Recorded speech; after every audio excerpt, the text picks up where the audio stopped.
siyasi baxımdan zaman kəsiyində Xamneyi ilə üz-üzə gəldik. Kəskin ifadələrlə üzləşmişik. Hətta Xamneyinin türk olmadığını da dilə gətirmişik. Amma bugün həqiqət deməliyik ki, Xamneyi bəli, böyük türk oğluydu. Getsinlər, araşdırsınlar. Bütün nəslini yoxlasınlar, Xamneyi başdan başa türkdür. Amma Türkiyə xidmət elədi mi? Xamneyi İran dövlətinə və coğrafiyasına xidmət elədi. Mövcud qoltuğunun tələb etdiyi anlayışın arxasında durdu. Amma gəlin qəbul edək ki, Azərbaycana xəyanət eləmədi. Azərbaycanı dəfələrlə İranla üz-üzə gətirmək istədilər. Azərbaycan Cumhuriyyətindən danışıram Zahir bəy. Və böyük açıqlamalar oldu. Hətta qoşun yeritmək istədilər. Və bir zaman onlar gerçəkləşmədi. Bu Azərbaycana xəyanət eləmədi. Xankəndiyə o erməni separatçılarına təlim keçməyə İrandan qruppanı kim göndərmişdi? Türkiyə Cumhuriyyətində Rusiyanın səfiri öldürdülər. Xatırlayırsınız? Bəli. Rusiyanın uçağını vurdular. Suriya sınırlarını xatırlayırsınız? Bəli. O zaman təbii ki, bunu vuran Türk generalı idi. Ya Türk polisi idi. Doğrudur mu bu addımları atan? Amma sonraki mərhələdə Fəthullah Gülen sıradan çıxanda rədd etiraf etmədi ki, bu Fəthullahdır, mən deyiləm. Çünki o zaman gerçəkdən də söz sahibi onu edən Türk generalı idi və görevdə idi. Amma zaman keçdi, məlum oldu ki, bu oyunların arxasında duran Batı dünyası olub. FETÖ çətəsi bunu gerçəkləşdirir. Siz də bilirsiniz ki, 1925-ci ildə İran İngiliz bir çətələşməsindən Fars millətinin üzərindən qurulmuş bir faşizmi tərəfindən idarə olunub, güclənib. 50-ci ildə Amerika daha çox söz sahibi olmağa başlayıb, 2-ci Dünya Savaşından sonra. Rusiya-Amerika qarşı durmasında Amerika daha güclü olub. 79-cu ildə Amerika müəyyən mənada öz mövqələrini sarsıdıb və bölgəni tərk etsə də, o bölgədə Batı dünyasından ortaq olaraq Rusiya hərəkət edir. Bütün hallarda İran yönetiminin içərisində bir İngiliz və Moskva ağırlıqlı siyasət olub. Moskva Azərbaycana qarşı qəsd plan içərisindədir. Tehranda olan güclər də onun əlinin altındadır. Özü Qarabağda savaş gerçəkləşdirirsə, onlar da kullanır. Onlar da ondan bir yerdə hərəkət edirlər. Bunun içərisində bugünkü İran dövlətinin içərisinə fərqli düşünən insanlar da var. Amma onlar deyə bilmir ki, biz deyilik. Hələ İran 2020-ci ildə, 2010-cu ildə də, işlərsənmi? Bugünkü pozisyonda deyil idi. Bugünkü gücdə də deyildi. Yəni, indi savaşı aparan güclərdən danışıram ha. Onların yanında çox arxa plandaydılar. Zaman getdikcə Türkiyə dəyişdi. Görürsünüz, bugün dünya ilə dik duran bir Türkiyə var. 30 il bundan qabaq Azərbaycana helikopter verməyən bir Türkiyə var idi. Biz 30 il bundan qabaq Azərbaycana helikopter verməyən Türkiyəni ittiham edə bilərikmi bu Türkiyə dövlət adına? O baxımdan da İran içərisində də helikopter verməyən, Azərbaycanı məhv etməyə istəyən və eyni zamanda İranın özünü məhv etmək istəyən, milletin orada yaşayan insanları darmadağın etmək istəyən və onun uğrunda mübarizə aparan bir güc Qarabağda terror dəstirirdi, narkotik dəkirdi, Azərbaycanı dağıtmaq uğrunda erməni, Fars, Rus generallarla bir yerdəydilər. Onların marağı buydu və ağalarına xidmət edirdilər. Bəs Zəngəzur qırmızı çizgimizdir deyə. Xamneyi səhv edib. İrəvan da onun qırmızı çizgisi olmalıydı. Bugünkü Xamneyi sağ olsaydı, mənə elə gəlir ki, İrəvan bizim qırmızı çizgimizdir deyər. Bu trip təhlizi nədir? Yaxşı sözdür.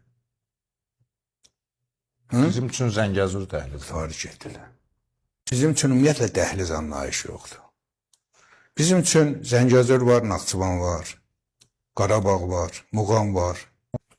Zəngəzurun yanından Arazın o üzüdən, bu üzündə də Zarbək, hər tərəf Azərbaycandır mı? Haradasa dəhliz var bizim üçün. Ümumiyyətlə bu bölgədə dəhliz var bizim üçün. Hər yer bizim deyilmi? Belə olduğu halda Azərbaycan qaz, neft kəmərləri, tren yolları ta Məşhəddən İstanbula qədər, Bakıdan Kəngərə qədər hər yerdən keçməlidir. Bizim də bütün ilişkilərimiz tam mənada bərpa olmalıdır. Biz öz torpaqlarımızda harasa niyə dəhliz deməliyik? Zəngəzur Azərbaycandır. Nə dəhliz? Təbii ki, ayrı-ayrı ifadələr bir zaman ayrı-ayrı liderlər tərəfindən deyilibsə, o zaman üçün deyilib. Vaxt var idi, Heydər Əliyev haqqında Elçi bəyin kəskin fikirlər olub, düzdürmü? Həmin fikirləri bugün Elçi bəylə Heydər Əliyev münasibətinə tətbiq eləmək olarmı? Nə qədər doğru olar? O zaman üçün deyib. O zaman da deyib. Niyə deyib? O zaman üçün deyib. Türkiyə tarixində Sayın Erdoğan'la Sayın Bahçeli'nin arasında 13 sene bundan qabaq müharibə var idi. Doğrudur mu? Bugün aralarında olan ilişkiler dövlət və milli anlayışda nə qədər önəmli olduğu ortada olduğu bir zamanda, hətta 10 il bundan qabaqki çıxışlarını bugün ortaya qoyub bunları üz-üzə gətirmək mümkündürmü? Yox. İran savaşında Azərbaycan kimi yanındaydı? İran. Azərbaycan derdi ki, sən Qarabağda camilərdə donu saxlatılanlarla bir yerdə olubsan, doğru mu? Mən səni rədd eləyirəm. Deyə bilərdi da. Niyə demədi? Nə qədər cəhdlər oldu Azərbaycanla İran toquştursunlar? İran yetkililərinin içərisində bir dənə nə idi o? İbrahimi general açıqlama verdi, onu həmən görevdən aldılar. Hə, bu savaş sırasında. Bəli. Bəli. Amma vaxt var ki, Azərbaycanın əleyhinə danışmayanı görevdən alırdılar. İndi bircə nəfər danışdı, həmən görevdən aldılar.